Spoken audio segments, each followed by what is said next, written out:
There was a time when I would wait for motivation to take action.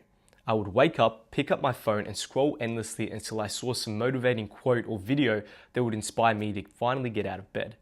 Sometimes it worked, but most days it didn't. So I would laze around hoping and praying that something would give me energy, a spark, or some reason to move. Now, don't get me wrong, I still made progress, but definitely not as much as I could have. And eventually I started to ask myself a hard question.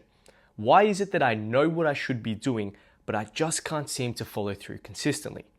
I became frustrated with myself, disappointed, because deep down, I knew I was capable of more. Until one day, it finally clicked. I realized that motivation, the thing that I was relying on to drive me, was actually the reason I kept stalling. You see, if you want real progress in life, you don't need more motivation. Motivation is like trying to build your life on quicksand. It's unsustainable, it's unreliable, and eventually you're going to sink. But the best part that nobody tells you about is that the people you look up to don't rely on motivation either.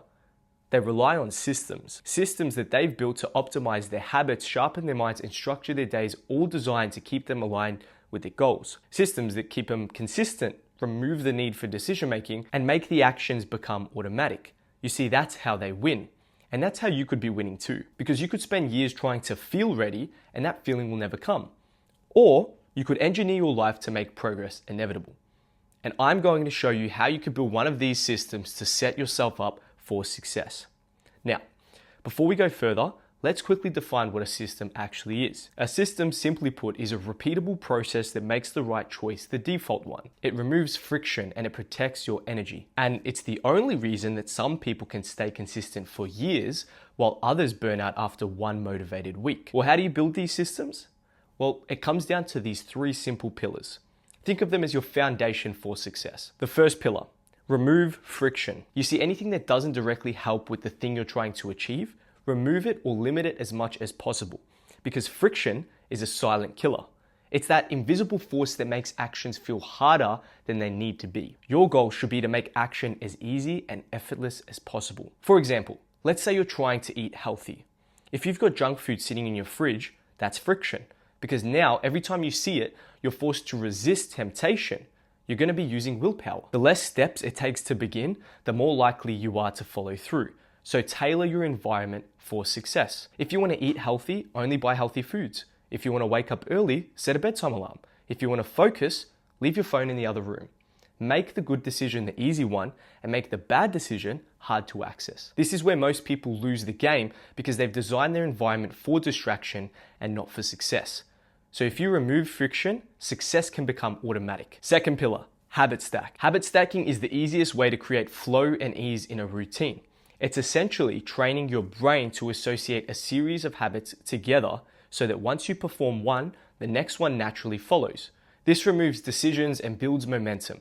So let me give you a simple example. Let's say you want to start meditating every morning.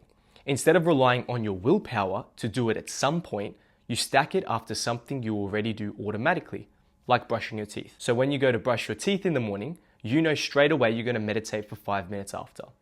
Over time, your brain will begin to link those actions together. One habit triggers the next. There's no thinking, there's no resistance, it's just flow. And you can use this to build out an entire morning or evening routine, like wake up, drink water, journal, and work out. Or have dinner, clean the kitchen, read 10 minutes, and go to sleep. The key is to anchor the new habit to an existing one, preferably one you already do consistently and without thinking. So start small and don't overcomplicate it. And start with one habit at a time. Because eventually, your system becomes so streamlined that motivation isn't even a part of the conversation anymore. Third pillar, make it identity. Now here's the best part, the part that people overlook. Let's say you have created the system, you're building discipline, and you're showing up for yourself. Now you need to start to reflect. Become aware of how far you've actually come.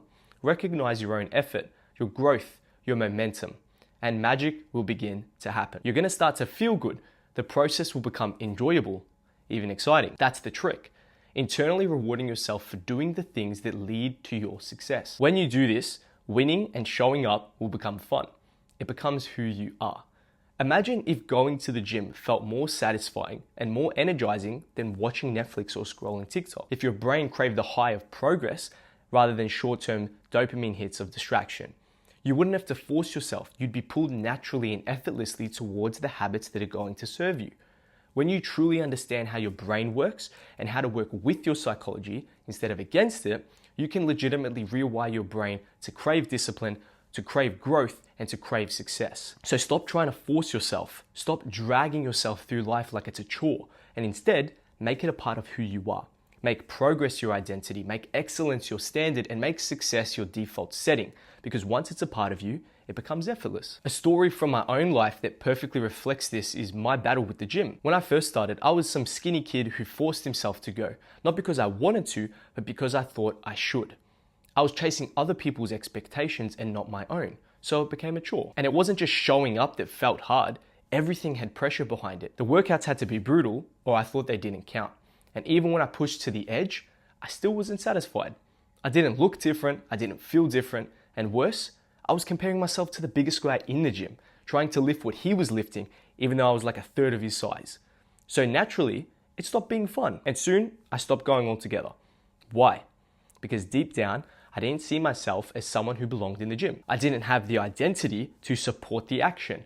Now, fast forward to today, I'm no Arnold Schwarzenegger, but I've made real progress. And I've built a physique that I'm proud of. And most importantly, I do not miss. You see, the gym has become a safe haven for me, a point of focus and a foundation in my life. Something that I used to dread is now something that I look forward to. How? Because I stopped relying on motivation. I started building systems that made it easier to show up every single day. Systems that removed as much friction as possible and primed my brain to go. Until eventually, it became part of who I am. Now I see myself as someone who enjoys the gym, so naturally I go. And that shift from external pressure to internal identity is what changes everything. Now, this is just one example, but I've managed to apply this same philosophy to multiple areas in my life. From business to focus to mindset to discipline, it all flows through the same foundation. So if you want help building these kind of systems, or if you're tired of relying on motivation and you're ready to take control of your mind, habits, and life, I've got just the thing for you. You see, I've created a community called the 180 Protocol, and it's designed to help you do exactly that. It's a space for people serious about growth, discipline, and mastering themselves. So if that sounds like you, the link's in the description. So, key takeaway. You don't rise to the level of your motivation, you fall to the level of your systems. You don't need more motivation, you need structure. You need to become the person who does the thing, even when you don't feel like it. Because when it becomes who you are, you'll stop negotiating with yourself and you'll just do it. I hope you found this video valuable. Feel free to like, comment, and subscribe. God bless, and I'll see you in the next one.